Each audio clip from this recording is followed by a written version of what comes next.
We're getting our gas blowback on in this episode of Airsoftology Reviews. That's right, you heard me right, gas blowback. And yes, you've been asking for a long time for me to do more gas blowback rifle reviews, so I went out and grabbed one for you guys and girls. And I went pretty premium on this one because this is the PTS Mega Arms MKM AR-15. So externally, we were looking at, like I said, the MKM AR-15. This is the 10.5-inch platform, so it's kind of that balance of like a CQB gun, but you can still, if you want to, extend it out. I'm a bigger fan, for me, if I'm going to buy a rifle and I have to make that choice for a shorter rifle, because you can always extend it. So this one kind of has that little sweet spot in my heart. All right, so outside, let's talk about this thing. It's made by a company called EKAI, and you're probably going, well, Jonathan, who the heck is EKAI?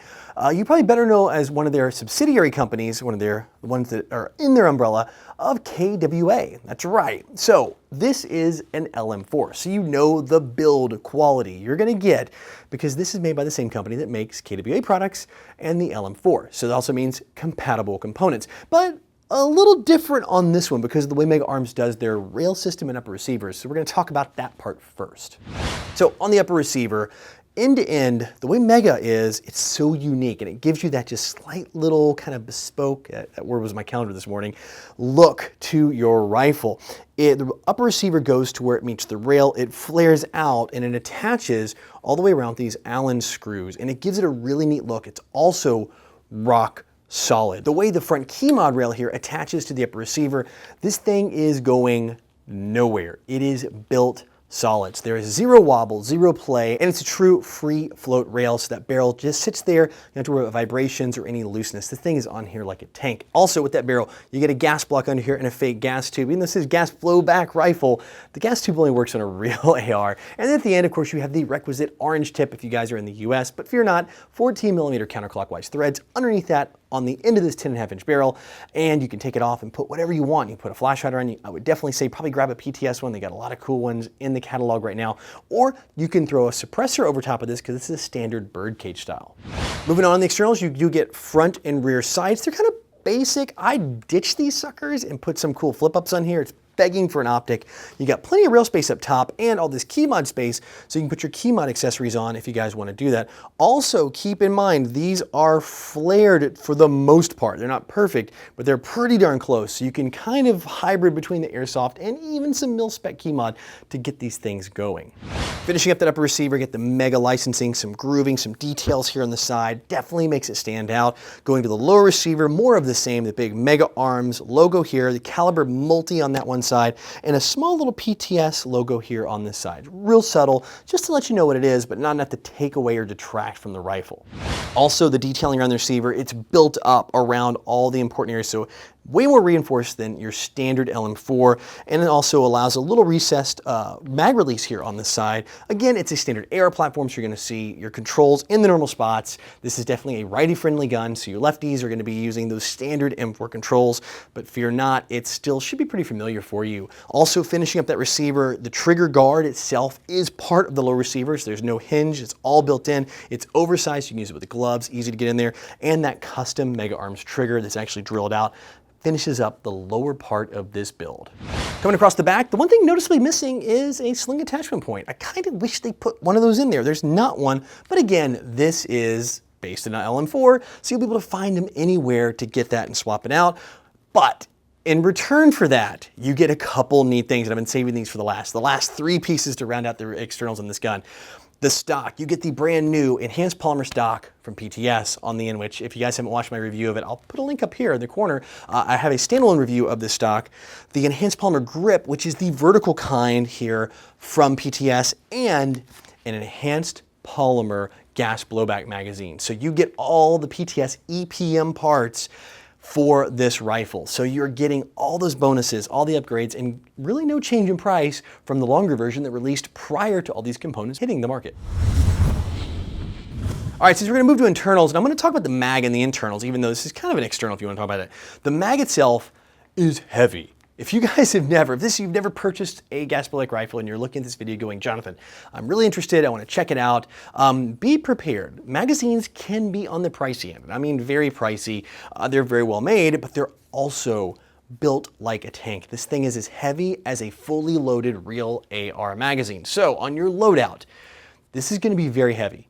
One mag equals about 6 high caps filled with BB. So when you start filling up your pouches with these real guys, it's going to be a big difference. So it's a little word of warning on that. These mags are built really well. It's built just like the EPM. In fact, I've got a review on one of those.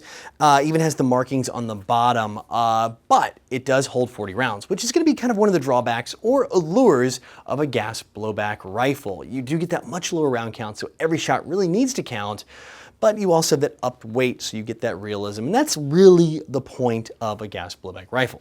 So speaking of realism and moving on to the internals, like you said, you do have functionality on this like you would on a real AR. The bolt will lock back on the last shot with the charging handle right there. You'll be able to access the hop-up adjustment inside. Hop-up adjustment is that KWA style, has the teeth inside of there. Use that special tool that will come in the box actually to make the hop-up adjustments, so you can do it. And you can kind of get in there with your fingers if you have to make an adjustment on it with the mag in. But to do a full adjustment, you want to take that magazine out because the tool has a little bit of a challenge fitting in there. And to finish out the internals, remember, like I said before, since this is a LM4 platform, you're gonna have a lot of upgrades and downgrades you can do to this thing. So when we get to the chrono, you're not happy with what you see there. There are tons of aftermarket parts and fixes and how-tos all over the internet that you can either purchase or do yourself to tune this thing to your heart's content. So taking this thing out to the chrono, saw solid numbers, and I like that because of the barrel length.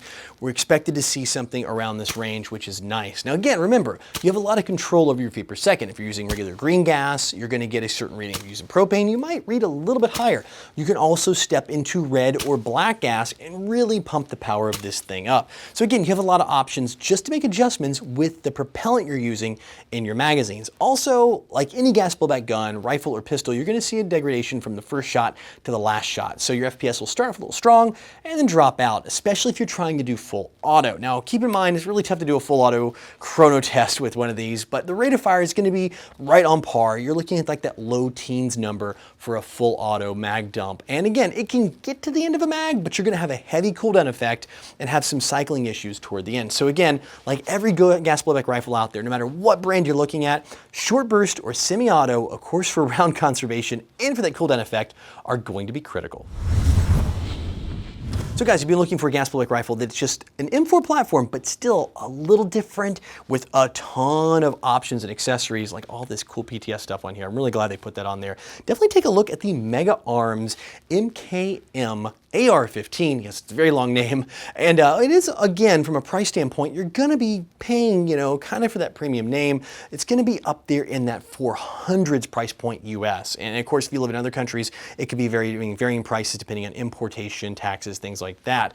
But again, because it's that LM4 platform, you do have a lot of options. So guys, if you're interested in this rifle, learning more about it, or just kind of going to get some more specs, as always, I have a link in the description below so you can check it out. Or if you guys want to have some discussion around this rifle, go ahead and talk about it in the comment section below. I'd love to hear your thoughts about gas blowback rifles, or this one in particular. As always, thanks for tuning in. If you're not currently a subscriber, click on the logo on the bottom right or in the description and you'll always be in the know. Plus, if you like what you saw in this video and want to learn more, I've got a link down there as well. And if you haven't had your airsoft fixed just yet, click in the videos on the right or use the info button at the top of the screen for more.